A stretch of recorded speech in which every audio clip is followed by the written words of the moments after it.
Let's get right into it. Number 7. Living with less stuff. Ancient people did not have this problem. For most of human history, every object you owned had to earn its keep. There was no just-in-case junk pile because just in case meant carrying it on your back. Modern psychology shows that clutter increases cognitive load. Ancient people accidentally hacked mental health by simply not having extra nonsense. Fewer possessions meant fewer decisions, fewer distractions, and fewer existential crises caused by standing in a store aisle wondering which version of the same product defines you as a. Social clutter was lower too. You knew who was in your group, no endless email chains, no notifications asking if you're still available at 9:47 p.m. Survival had a to-do list, and it was short. Eat, stay alive, don't anger the gods. Repeat. Today, you have 1,000 objects competing for your attention. Ancient humans didn't have space for that lie. If something wasn't useful now, it was dead weight. Basically, ancient people understood something we're still pretending to learn. Owning less stuff doesn't mean having less. It means your brain isn't constantly tripping over junk like it's navigating an obstacle course designed by capitalism. Number 6. Actually sleeping like humans. You know that thing where you're exhausted all day, wide awake at night, and somehow your brain chooses 2 a.m.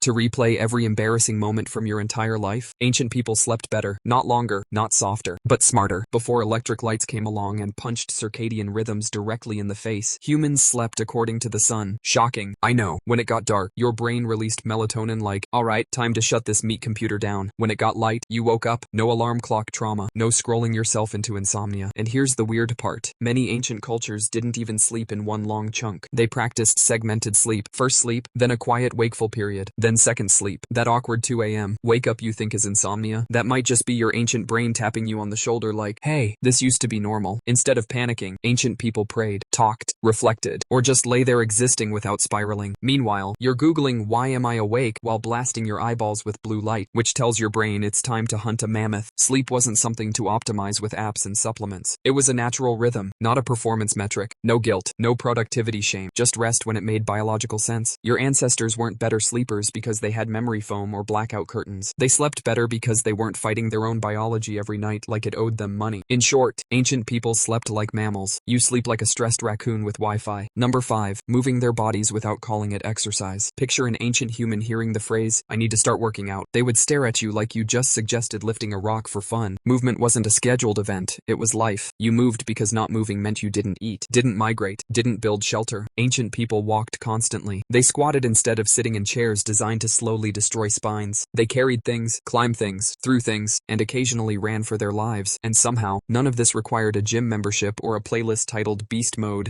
Modern research shows our bodies are built for low intensity, frequent movement, not 2 hours of intense suffering followed by 14 hours of sitting like a folded lawn chair. Their muscles stayed active, joints stayed lubricated, and posture stayed functional. You, on the other hand, sit so much your hips have forgotten their original job. You stand up and your body makes a noise like it's buffering. Then you punish yourself with a treadmill because your watch said you didn't close your rings. Ancient people didn't train, they lived. Their fitness came from necessity, not guilt. There was no leg day. Every day was leg day, and arm day, and core day, and don't die day. Movement wasn't a chore. It was woven into purpose. Your brain loves purpose. Basically, ancient humans stayed fit because life required it. You're trying to reverse engineer that with resistance bands and self-loathing. Number 4. Handling boredom without losing their minds. You get bored for 12 seconds and immediately reach for your phone like it's an emotional support device. Ancient people, they had boredom, but it didn't destroy their sanity. They stared at fires, long fires, crackling, hypnotic, nothing happening fires, and instead of panicking, their brains wandered, stories formed, ideas connected, thoughts had space to breathe. Modern neuroscience shows boredom is essential for creativity. When external stimulation drops, the brain's default mode network kicks in, the system responsible for imagination, problem solving,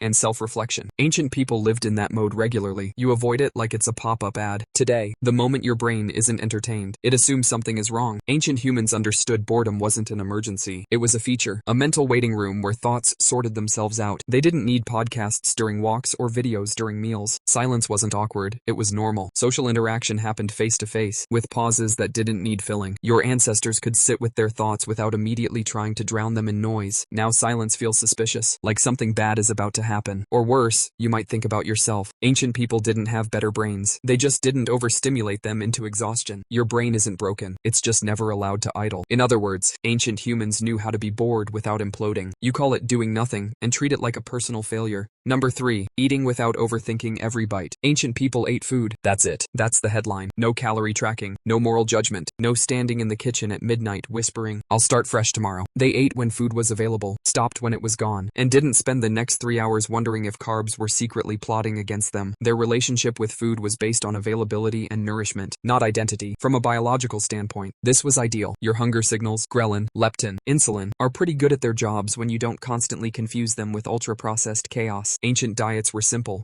seasonal, and repetitive, which meant your brain and gut actually knew what to expect. Meanwhile, you're eating foods engineered by scientists whose job is to make you eat past fullness while your brain screams just one more bite, like it's trapped in a casino. Ancient humans didn't snack out of boredom. Snacking meant wasting resources. They respected hunger because hunger mattered. You eat because a screen told you to, a commercial whispered sweet nothings, or your emotions needed a distraction. They also ate together, regularly. Meals were social anchors, not rushed refueling stops over a keyboard. That alone improves digestion and mental health. But you're inhaling lunch while answering emails like a stressed-out vacuum cleaner. Basically, ancient people ate to live. You eat to cope, celebrate, punish yourself, and fill silence. Same mouth, very different brain experience. Number 2. Accepting death without pretending it's optional. Ancient people knew they were going to die, fully, deeply, casually, and instead of pretending otherwise, they built entire cultures around it. Death wasn't hidden in hospitals or softened with euphemisms. It was visible. It was part of life. People died at home. Rituals acknowledged loss, and grief had a structure instead of being something you're expected to move on from in 3 to 5 business days. Psychologically, this did something important. It grounded meaning. When life is fragile, moments matter more. Relationships carry weight. Time feels real. Modern humans live in denial. Death is awkward, avoided, and treated like a glitch instead of a guarantee. And that denial fuels anxiety. Your brain knows the truth, even if you don't talk about it. Suppressed awareness doesn't disappear. It leaks out as existential dread at 1 a.m. Ancient cultures didn't obsess over immortality hacks or anti-aging creams. They focused on legacy, memory, and community. You focus on pretending you'll live forever while simultaneously being terrified of wasting time. Ironically, accepting death tends to make life richer, not darker. Your ancestors weren't morbid, they were realistic. You're optimistic to the point of emotional confusion. In short, ancient people made peace with the inevitable. You're fighting it with skincare and avoidance. Number 1. Living inside actual communities. This one hurts a little. Ancient people lived in tight-knit groups where everyone depended on everyone else. Survival was collective. Your problems were shared. Your successes mattered to others. And isolation was rare enough to be dangerous. Your brain evolved for this. Social connection isn't a luxury feature, it's a requirement. Loneliness activates the same neural pathways as physical pain. Today, you're technically connected to thousands of people and emotionally connected to, maybe 3. Community has been replaced with networks, and support has been outsourced to comment sections. Ancient people had roles. Elders mattered. Children mattered. Everyone contributed something visible. You're replaceable at work, anonymous online, and somehow expected to feel fulfilled anyway. They told stories together, worked together, mourned together. You do all of that alone, with a screen mediating the experience like a very bad therapist. This isn't nostalgia. Ancient life was brutal, short, and uncomfortable, but community was solid, and your brain still expects it. So yeah, ancient people nailed something huge: belonging.